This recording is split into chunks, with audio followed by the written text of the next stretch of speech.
Hello friends, welcome back हमारे YouTube के platform पे एलसी में। फ्रेंड्स, हम पिछली वीडियो में आपको पढ़ा चुके हैं सेल डिवीजन का जो एक पार्ट था माइटोसिस। आज हम पढ़ाएंगे म्यूसिस क्या होता है। अगर इसको समझना आसान तरीकों से तो आप हमारे पिछले वीडियो देखेंगे तो आपको आसान तरीकों से समझ आएगा। अगर नहीं देखेंगे तो ये कंफ्यूज हो जाएंगे, इसको समझ भी नहीं आएगा आपको। आइए हम बात करते हैं म्यूसिस क्या होता है। Types of the cell division. जो म्यूसिस होता है एक टाइप ऑफ सेल डिवीजन होता है। बीस daughter cell receive half number of the chromosome. इसमें जो क्रोमोसोम की संख्या होती है इसमें हाफ हो जाती है। किसमें? डॉटर सेल में। जैसे कि आप यहाँ पर देख रहे हैं पेरेंट सेल है। अगर पेरेंट सेल अगर डिवाइड होगा तो ये डॉटर सेल है, इसमें क्रोमोसोम की संख्या हाफ हो जाएगी। मान लीजिए इसमें 10 क्रोमोसोम है, अगर डिवाइड होगा तो इसमें क्रोमोसोम की संख्या 5 हो जाएगी। लेकिन माइटोसिस में ये होता था, अगर हम पिछली वीडियो के बारे में बात करें या पिछली वीडियो को हम देखें, माइटोसिस में ये होता था उसमें क्रोमोसोम की संख्या अगर जितने पेरेंट सेल में होती थी उतना ही डॉटर सेल में होती थी। लेकिन इसमें ये हो रहा है, इसमें म्यूसिस में ये हो रहा है, पेरेंट सेल की संख्या अगर 10 है क्रोमोसोम की तो डॉटर सेल में संख्या उसका हाफ हो जाएगा। यानी उसका डॉटर सेल में उसकी संख्या हाफ हो जाएगी, जिसे हम 2n कहेंगे या इसे हम डिप्लॉयड सेल कहेंगे। डिप्लॉयड सेल किसे कहेंगे तो यहाँ बता देगा diploid cell complete of the chromosome. इसमें डिप्लॉयड सेल इसमें कंप्लीट, इसमें क्रोमोसोम की संख्या कंप्लीट होती है। जैसे मान लीजिए 46 क्रोमोसोम है, इसमें क्रोमोसोम की संख्या कंप्लीट होती है, जिसे हम डिप्लॉयड सेल कहते हैं। तो हम बात करके इंपोर्टेंस, इसकी जरूरत क्यों पड़ी आखिर में कोई ना कोई तो मकसद होगा, कोई हर एक चीज की जरूरत पड़ती है। वैसे इसको म्यूसिस की जरूरत क्यों पड़ी? इसमें half of the meiosis is gamete cell, यानी इसमें जो गैमेट सेल होते हैं उसमें हाफ होते हैं। कैसे होते हैं आइए बात करते हैं। जैसे ये गैमेट सेल होगा, गैमेट सेल कौन होगा? गैमेट सेल जो मेल में होता है फीमेल में भी पाया जाता है। मेल में स्पर्म में पाया जाता है और फीमेल में एग में पाया जाता है। ये दोनों मतलब फर्टिलाइजेशन करेंगे, यानी दोनों लोग ये स्पर्म और एग दोनों फर्टिलाइजेशन करेंगे, यानी आपस में मिलेंगे तो यहाँ जाइगोट बनेगा। जाइगोट से ही शिशु या बच्चा बनेंगे। तो फ्रेंड्स, ये म्यूसिस है, इसके भी दो पार्ट होते हैं। कौन कौन से पार्ट होते हैं? Meiosis first and meiosis second.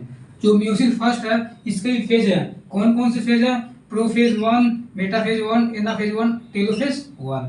और म्यूसिस जो सेकेंड है इसके भी फेज होते हैं। Prophase second, metaphase second, anaphase second, telophase second. तो ये जो म्यूसिस फर्स्ट है, तो जो म्यूसिस फर्स्ट के जो प्रोफेज 1 होते हैं, आइए इसके बारे में जानते हैं और इसको डिफाइन करते हैं क्या क्या इसके अंदर पाए जाएंगे। तो जो प्रोफेज 1 होते हैं इसको भी कई पार्ट में डिवाइड किया गया है, जैसे कि लेप्टोटीन, जाइगोटीन, पैकाइटिन, डिप्लोटीन, डाइकाइनेसिस। तो आइए हम बात करते हैं लेप्टोटीन क्या होता है। तो फ्रेंड्स, हम बात करेंगे लेप्टोटीन। लेप्टोटीन क्या होता है आइए हम बात करते हैं। लेप्टोटीन, अगर इसको लेप्टोटीन, अगर लेप्टो का अर्थ समझेंगे, लेप्टोटीन का मतलब होता है लपेटना।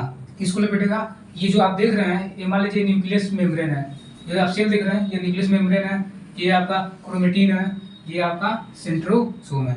तो अगर ये जो न्यूक्लियस के अंदर जो ये क्रोमेटिन है, ये क्रोमेटिन लपेटेगा, यानी लपेटेंगे आपस में। जब ये आपस में लपेटेंगे, यहाँ पर लेप्टोटीन का नाम रखा गया है लपेटना। जब ये आपस में लपेटेंगे, मान लीजिए कंडेंस, जिसे हम बायोलॉजी भाषा में कहेंगे कंडेंस। ये मान लीजिए ये धागा है, ये कोई धागा है। अगर इसको बार बार आपस में लपेटेंगे, इसको बार बार आपस में लपेटेंगे, तो ये आगे चल के ये मोटा यानी विजुअली दिखाई देगा, यानी और भी अच्छे तरीके से दिखाई देंगे। तो यहाँ पर भी डायग्राम बनाया गया है। तो ये न्यूक्लियस मेम्ब्रेन है और क्रोमोसोम है। तो ये जो धागा लपटा हुआ है, तो यहाँ पर लपेटा हुआ धागा है, तो यहाँ पर विजुअली आपको दिखाई दे रहा है। अगर यहाँ पर मान लीजिए क्रोमेटिन, जिसे अगर लपेटा ना हो, अगर ये धागे के फॉर्म में हो, इसे हम क्रोमेटिन कहेंगे। वही लपेट के कंडेंस हो जाएगा, यानी विजुअली अच्छी तरीके से दिखने लग जाए, उसे हम क्रोमोसोम कहेंगे। तो लेप्टोटीन में क्या होता है, यानी जो क्रोमेटिन है वो लपेटते हैं, आपस में लपेट कर क्रोमोसोम बनाते हैं। अगर आपको समझ नहीं आया, अगर आपको इससे भी अच्छे तरीके से आपको समझना है तो आप हमारा पिछला वीडियो देखिए जो हम सेल डिवीजन पढ़ाए हैं। अगर वो आप वीडियो मिस करेंगे तो ये आप यहाँ पर आपको कंफ्यूज होगा, आप अच्छी तरह समझ नहीं पाएंगे। तो इसको समझने के लिए आपको हमारा पिछला वीडियो देखना पड़ेगा, ताकि आपको बहुत ही ईजी लैंग्वेज में पढ़ाएं, समझाएं, बहुत ईजी एकदम। जैसे कि चावल और दाल खाने के बराबर है, इतना इजी में आपको लैंग्वेज में समझाएं। तो आगे आप वीडियो देखिए तो इसको समझिए बहुत ही आसान तरीके से। तो फ्रेंड्स, जाइगोटीन क्या होता है? क्रोमोसोम सो पेयरिंग। इसमें जो क्रोमोसोम है वो पेयरिंग यानी जोड़े में दिखाई देता है। तो process of the pairing known as synapsis, यानी इस प्रोसेस को, यानी जो जोड़े में दिखाई देता है उस प्रोसेस को हम साइनोप्सिस कहेंगे। तो pairing can be observe by light microscope. अगर हमको इस पेयरिंग को देखना हो तो हम लाइट माइक्रोस्कोप की सहायता से हम इस पेयरिंग को देख सकेंगे। This pair chromosome shape similar is known as homologous pair. यानी इस लाइन का अर्थ है जो क्रोमोसोम है, मान लीजिए एक जो ये ब्लैक कलर का क्रोमोसोम दिखाई दे रहा है, अगर दोनों मतलब आपस में हैं, जैसे मान लीजिए ये कलर ये क्रोमोसोम है, ये क्रोमोसोम है, यानी दोनों आपस में मिल रहे हैं, आपस में एक साथ दिखाई दे रहे हैं, उसे हम होमोलोगस पेयर कहेंगे। तो आइए हम यहाँ बात करेंगे, जैसे ये आप देख रहे हैं सेल है, ये क्रोमोसोम है, तो ये क्रोमोसोम है, यानी ये जो न्यूक्लियस है इसके अंदर क्रोमोसोम है। अगर यहाँ पर हम लोग देखेंगे तो इसमें देखिए, इसमें जो क्रोमोसोम है इसमें पेयर के तौर पे दिखाई दे रहा है। पेयरिंग देखिए, यहाँ पर पेयरिंग, यहाँ पर भी, यहाँ भी पेयरिंग, यानी ये पेयर के यानी जोड़े के तौर पे दिखाई दे रहा है। तो ये यहाँ इसमें बताया गया है, इसमें क्रोमोसोम पेयरिंग यानी जोड़े के तौर पे दिखाई दे रहा है। और एक बहुत ही इंपॉर्टेंट पॉइंट है यहाँ पर, जैसे मान लीजिए अगर ये क्रोमोसोम है, अगर इसके अंदर यानी इसके आसपास कोई चीजें अटैच नहीं रहेगी, कुछ ऐसी चीजें अटैच होती है जिससे कि दूर ना भागे, जिससे कि ये भागे ना, ये इधर ना भागे, ये इधर ना भागे, वो बीच में अटैच है, जोड़ने का जो काम करता है साइटोनिमल कॉम्प्लेक्स प्रोटीन का बना होता है। जो साइटोनिमल कॉम्प्लेक्स होता है वो क्या करता है, इन क्रोमोसोम को जोड़ने का काम करता है, यानी ये एक दूसरे से दूर ना भागे, इसलिए इनको जोड़ने का काम कौन करता है, साइटोनिमल कॉम्प्लेक्स। तो हम बात करेंगे नेक्स्ट टॉपिक की ओर। तो फ्रेंड्स अगला टॉपिक है पैकाइटिन। पैकाइटिन में क्या होता है, इसमें ये होता है रिकॉम्बिनेशन नोड्यूल फ्रॉम इसमें रिकॉम्बिनेशन यानी इसमें रिकॉम्बिनेशन नोड्यूल बनता है। कैसे बनता है ये हम आपको बताते हैं। तो in between non sister chromatid यानी नॉन सिस्टर क्रोमेटेड के बीच रिकॉम्बिनेशन नोड्यूल बनता है इसमें ऑफ होमोलोगस पेयर, यानी जो इसमें होमोलोगस पेयर होता है। हम आपको पहले ही बता चुके होमोलोगस पेयर क्या होता है। तो इसमें क्या होता है, सेकंड लाइन में crossing over exchange of the genetic material. इसमें जब क्रॉसिंग होता है तो इसमें जेनेटिक जो मटेरियल होता है वो चेंज होता है, एक्सचेंज होता है। जैसे कि यहाँ बताया गया है, ये जो आप देख रहे हैं क्रोमोसोम है, ये होमोलोगस पेयर है, यानी ये जैसा दिखता है होमोलोगस पेयर है। तो यानी वही यहाँ बताया गया ये होमोलोगस पेयर है, यानी ये सिस्टर क्रोमेटेड है। ये आप देख रहे हैं जो एक जैसा दिखाई दे रहा है, ये ब्लैक एक जैसा, इसको हम सिस्टर क्रोमेटेड कहेंगे। ये जो ये वाला पार्ट और ये वाला पार्ट, जैसे मान लीजिए स्मॉल बी और कैपिटल बी, जो ये वाला पोर्शन को देखेंगे हम तो इसको नॉन सिस्टर क्रोमेटेड कहेंगे। तो यही बताया गया है। तो रिकॉम्बिनेशन होता है, रिकॉम्बिनेशन नोड्यूल बनता है नॉन सिस्टर क्रोमेटेड के बीच। तो कैसे बनेगा, तो आप नॉन सिस्टर क्रोमेटेड के लेंगे, ये मान लीजिए नॉन सिस्टर क्रोमेटेड है, इसको हम लेंगे तो इसको हम क्या कराएंगे, इसको हम कराएंगे क्रॉसिंग ओवर कराएंगे। जैसे ये यहाँ पे मिल रहा है, ये यहाँ पे मिल रहा है, इसको हम क्रॉसिंग ओवर कराएंगे। जो क्रॉसिंग ओवर कराते हैं इसको, ये बीच वाला पॉइंट है, इस पॉइंट को हम लोग कहेंगे रिकॉम्बिनेशन नोड्यूल, यानी ये जो बीच वाला पॉइंट है इसको हम कहेंगे रिकॉम्बिनेशन नोड्यूल। वही यहाँ बताया गया है, वही यहाँ पे बताया गया रिकॉम्बिनेशन नोड्यूल बनता है। तो रिकॉम्बिनेशन नोड्यूल बनता है। तो यहाँ पे अब ये लाइन है genetic material exchange of the genetic material. तो जेनेटिक मटेरियल कैसे चेंज होता है, तो मान लीजिए यहाँ पर भी जेनेटिक मटेरियल है, यहाँ पे जेनेटिक मटेरियल है। अगर ये क्रॉसिंग ओवर होगा तो ये वाला जेनेटिक मटेरियल इसके पास जाएगा, ये वाला जेनेटिक मटेरियल इसके पास जाएगा। तो यहीं पे वही यहाँ पर एग्जाम्पल के थ्रू बताया गया है। जैसे कि क्रोमोसोम लेंगे हम, तो ये मान लीजिए जेनेटिक मटेरियल ए और बी है, तो इसमें क्रॉसिंग ओवर होगा, जब चेंज होगा तो जो कैपिटल ए है, यहाँ पर जो कैपिटल ए है यहाँ पर चला आएगा, और जो कैपिटल बी है वो यहाँ पर चला आएगा, यानी जो कैपिटल बी है यहाँ पर चला, यानी एक्सचेंज, यानी एक दूसरे से मतलब एक्सचेंज होते रहेंगे। जैसे मान लीजिए ये आप देख रहे हैं क्रोमोसोम, अगर ये आप क्रोमोसोम देख रहे हैं तो ये मान लीजिए ये यहाँ पे एक्सचेंज होगा, ये यहाँ पे एक्सचेंज होगा, यानी जो बीच वाला पॉइंट है इसी को हम कहेंगे रिकॉम्बिनेशन नोड्यूल कहेंगे हम। तो इसमें यही पढ़ना है, पैकाइटिन में यही पढ़ना है, जो इसमें क्रॉसिंग ओवर ही पढ़ना है इसमें। तो हम नेक्स्ट टॉपिक की ओर आगे बढ़ते हैं। तो फ्रेंड्स अगला टॉपिक है डिप्लोटिन। डिप्लोटिन में क्या होता है, इसमें ये होता है सिंस क्रॉसिंग ऑकर्ड इन पैकाइटिन, यानी पैकाइटिन में ये होता था उसमें क्रॉसिंग हो जाता था, किसमें क्रोमोसोम का क्रॉसिंग हो जाता था। तो ये यहाँ बताया गया है। तो इसमें ये होता है साइटोनिमल कॉम्प्लेक्स डिसोल्यूशन, यानी जो साइटोनिमल कॉम्प्लेक्स डिसोल्यूशन, यानी ये घुल जाता है, यानी पानी में डिजोल्व हो जाता है। जब डिजोल्व होगा पानी में तब ये क्रोमोसोम एक दूसरे से अलग होना शुरू हो जाएंगे। तो डिसोल्यूशन कैसे होता है, ये आप देख रहे हैं, ये आप क्रोमोसोम देख रहे हैं, उसके बाद ये साइटोनिमो कॉम्प्लेक्स ये क्या काम करता था, ये दूसरे को जो क्रोमोसोम है दूसरे को बांध के यानी बॉन्डिंग करके रखता था। और जब ये डिसोल्यूशन जब पानी में जब ये घुल जाएगा, डिसोल्यूशन हो जाएगा, तो ये दूसरे को यानी ये यहाँ पर ऐसे ऊपर जाएगा, ये इधर जाएगा, यानी दूसरे से ये अलग होगा। तो इसमें यही बताया गया है ड्यू टू विच क्याजमेटा, यानी अगर मान लीजिए यहाँ क्रॉसिंग ओवर हो रहा है, अगर इस तरह क्रॉसिंग ओवर हो रहा है, तो ये जो सबसे निचली परत है यानी जो सबसे, जैसे मान लीजिए ये क्रॉसिंग ओवर हुआ, यहाँ पर जाके अंतिम छोर के जो अंतिम छोर होगा क्रोमोसोम का, उसे हम क्याजमेटा कहेंगे। जैसे मान लीजिए यहाँ पर क्रॉसिंग हुआ, क्रॉसिंग होने के बाद ये आप देख रहे हैं अंतिम थोड़ा सा जो छोर बचा हुआ, लास्ट छोर बचा हुआ है, उसे हम क्याजमेटा कहेंगे। सिंपल भाषा में ये मान लीजिए ये मान लीजिए ये दो क्रोमोसोम है, ये क्रॉसिंग हो रहा है, ये क्रॉसिंग होगा, क्रॉसिंग होते ये अंतिम छोर पे आ गए, यानी लास्ट स्टेज पे आ गए। इस पॉइंट को हम क्याजमेटा कहेंगे। तो आइए हम नेक्स्ट टॉपिक की ओर बढ़ते हैं। तो फ्रेंड डाइकाइनेसिस क्या होता है? इसमें ये होता है same apply to the prophase, यानी जो प्रोफेस में होता है वही डाइकाइनेसिस फेस में भी होता है। तो प्रोफेस में क्या क्या होता था, आइए हम बात करते हैं। क्रोमोसोम फुल्ली कंडेंस, यानी जो ये क्रोमोसोम ये धागे जैसे दिख रहा था, फुल्ली कंडेंस यानी ये गाढ़ा यानी दिखने लग जाएगा। फुल्ली कंडेंस यानी फुल्ली कंडेंस हो जाएगा, ये दिखने लग जाएगा। Centrosome move to opposite pole, जो सेंट्रोसोम था ये मान लीजिए ये सेल था, और उसके बाद ये क्रोमोसोम था, तो ये जो सेंट्रोसोम था यहाँ पर जो सेंट्रोसोम था ये मूव टू अपोजिट पोल, यानी ये मूव करेगा अपोजिट पोल, ये यानी एक यहाँ पर जाएगा, ये एक यहाँ पर रहेगा, यानी ये move to opposite pole. Spindle fibre rise, यानी इसमें स्पेंडल फाइबर दिखने लग जाएंगे, ये एक धागे में संरचना दिखने लग जाएगी। ये क्या करती है, ये क्रोमोसोम को अटैच करती है ये। तो इसमें क्या होता है, ER गोल्जी न्यूक्लियस डिसअपियर, यानी न्यूक्लियस होता है और गोल्जी बॉडी होता है, इसमें डिसअपियर यानी गायब हो जाते हैं, इसमें दिखेंगे नहीं। न्यूक्लियस मेम्ब्रेन डिसइंटीग्रेट, यानी न्यूक्लियस मेम्ब्रेन होता है इसमें टूट जाता है, यानी डिसइंटीग्रेट का मतलब होता है टूटना, यानी जो अंदर का जो न्यूक्लियस जो मेम्ब्रेन होता है वो डिसइंटीग्रेट हो जाता है, यानी ये टूट जाता है।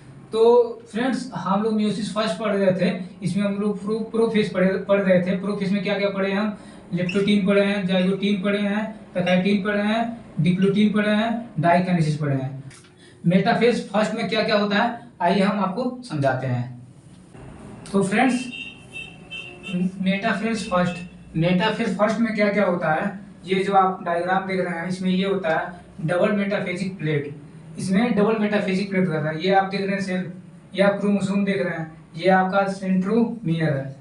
अगर आप देखेंगे तो ये डबल मेटाफेजिक प्लेट इस तरह जो दिख रहा है ऐसे नहीं, अगर आप एक्चुअली देखेंगे इसको, अगर आप 3D डायमेंशन के यानी आप किसी वीडियो में देखेंगे तो इस तरह देखेंगे। अगर इस तरह कोई भी चीज़ है, अगर मान लीजिए अगर इस तरह है तो इसके दो प्लेट बन गए कि ये प्लेट बन गया, इसीलिए इसको मेटाफेजिक प्लेट कहेंगे।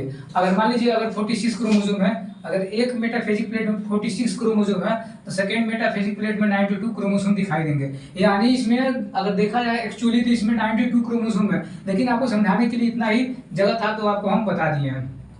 तो हम चलेंगे एनाफेज फर्स्ट में। एनाफेज फर्स्ट में क्या होता है, जो आप होमोलोगस क्रोमोसोम, ये मान जो एक समान दिखाई देता है उसे होमोलोगस क्रोमोसोम कहेंगे। ये जो क्रोमोसोम देख रहे हैं, ये आप देख रहे हैं सेंट्रोमियर है, ये जो आप देख रहे हैं स्पिंडल फाइबर, जो धागे में संरचना देख रहे हैं स्पिंडल फाइबर, ये जो होमोलोगस क्रोमोसोम है ये इस पे स्पिंडल फाइबर अटैच हो रहा है, देख रहे हैं यहाँ पर अटैच हो रहा है। जब स्पिंडल फाइबर यहाँ पर यानी क्रोमोसोम पर अटैच हो जा रहा है तो इस कंडीशन में क्या होगा, इस डायग्राम को देखेंगे आप तो इसमें मान लीजिए होमोलोगस जो क्रोमोसोम है ये इधर उधर दिखाई दे रहे हैं, कोई आगे कोई पीछे, कोई ऊपर है कोई नीचे है। तो यहाँ पे ये होगा यहाँ पर मेटाफेजिक प्लेट यानी एक जैसा दिखाई देगा, यानी एक प्लेट पे ये दिखाई देंगे। ये आप देख रहे हैं सब एक सीरियल लाइन दिखाई दे रहा है, यानी एक प्लेट पे ये दिखाई दे रहा है, किसमें, एनाफेज 1 में। तो हम बात करेंगे अगला नेक्स्ट टॉपिक की ओर।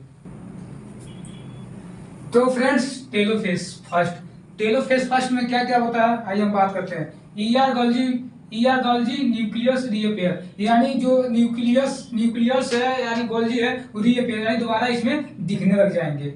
क्रोमोसोम डिसकंडेंस, यानी जो क्रोमोसोम कंडेंस हुआ है यानी क्रोमोसोम जो कंडेंस हुआ है वो खुल जाएगा, यानी डिकंडेंस मतलब होता है वो खुल जाएगा फिर दोबारा, ताकि यहाँ पे इसलिए खुल जाएगा ताकि कि हम लोग मियोसिस फर्स्ट पढ़ रहे हैं, जब मियोसिस सेकेंड पढ़ेंगे उसमें ये पार्टिसिपेट कर सके। अगर खुला रहेगा तो इसमें उसमें मियोसिस सेकेंड में पार्टिसिपेट करेगा।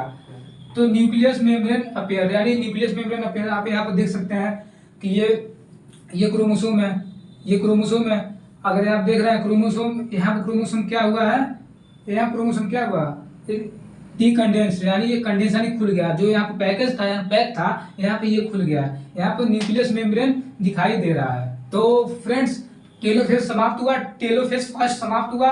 हम बात करेंगे मियोसिस सेकेंड में। मियोसिस सेकेंड में भी prophase second, metaphase second, anaphase second and telophase second उसमें भी पढ़ना है। तो आइए हम पढ़ते हैं मियोसिस सेकेंड। तो फ्रेंड्स अब हम पढ़ेंगे मियोसिस सेकेंड। मियोसिस सेकेंड में क्या क्या होता है आइए हम लोग पढ़ते हैं। इसमें प्रोफेज सेकेंड में क्या क्या होता है, इसमें ये होता है जो आप ये देख रहे हैं, सेल देख रहे हैं, इसके अंदर आप देख रहे हैं जो प्रोसेस, आइए हम आपको बताते हैं। इसमें ये होता है क्रोमेटिन कंडेंस, यानी जो क्रोमेटिन है वो कंडेंस हो जाता है। क्रोमेटिन कंडेंस यानी जो धागे में संरचना है, आप ये देख रहे हैं धागे में संरचना, ये कंडेंस हो जाता है, यानी कंडेंस होके ये क्रोमोसोम बना देता है।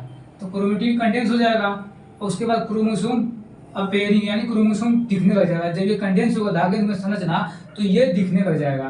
तो क्या दिखेगा, क्रोमोसोम दिखने लग जाएगा। तो थर्ड लाइन है nucleus membrane golgi body disappear. तो उसके बाद nucleus membrane golgi body disappear, यानी इसमें ये गायब हो जाता है। न्यूक्लियस मेम्ब्रेन भी गायब हो जाएगा, गाल्जी बॉडी भी गायब हो जाएगा। और centrosome move to opposite pole, यानी centrosome move to opposite pole. यहाँ पर आपको बता रहे हैं हम, जो ये कंडेंस है यानी जो आप देख रहे हैं क्रोमेटिन ये कंडेंस करेगा तो ये क्रोमोसोम बन जाएगा। क्रोमोसोम बन गया, देख रहे हैं यहाँ पर जब क्रोमोसोम बन जाएगा तो उसके बाद ये आप देख रहे हैं ये सेंट्रोसोम है, जो ये सेंट्रोसोम है ये मूव टू अपोजिट पोल, यानी ये यहाँ चला जाएगा, ये यहाँ चला जाएगा, ताकि कि अपोजिट पोल में मूव करे, अपोजिट पोल में मूव चला जाएगा। उसके बाद membrane nucleus membrane golgi body disappear, इसमें nucleus membrane golgi body disappear यानी गायब हो जाएगा।